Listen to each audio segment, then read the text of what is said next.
What type of car this is? So this is a 2015 Ford Mustang GT. It's a 5-liter Coyote, second gen, the automatic transmission. It's got some aftermarket wheel suspension and I think it's a Borla header back exhaust. Wow.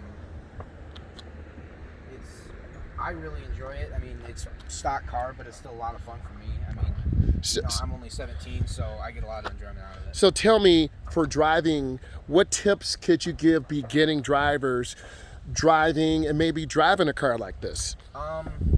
Don't be an idiot is the easiest way to put it. I mean, once you get more comfortable in it, you can start having a little bit of fun, but just don't exceed your limit. Like, really know your limits, because if you don't, you're gonna end up around a tree or in a ditch or something. So don't take it out in the rain. That's another big thing.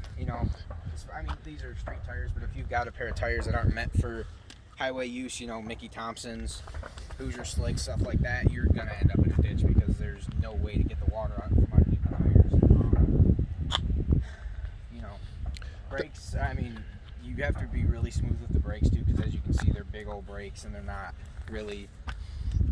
If you kick the brakes at 70 mile an hour in this thing, it'll probably lock up, versus a car like a normal commuter car, you'll probably be all right.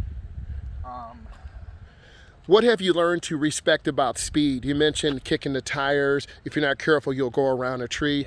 Yeah. Give me a couple other tips that you can help beginning drivers.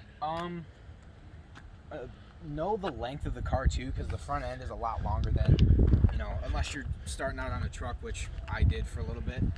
Know the length of the front end, because you can see, comparing this to normal like commuter cars, front end's a lot longer. You can't hit bumps super quick like you could in a truck or bigger vehicle. You'll rip your side skirts off, you'll rip your bumpers off. Perfect, brother.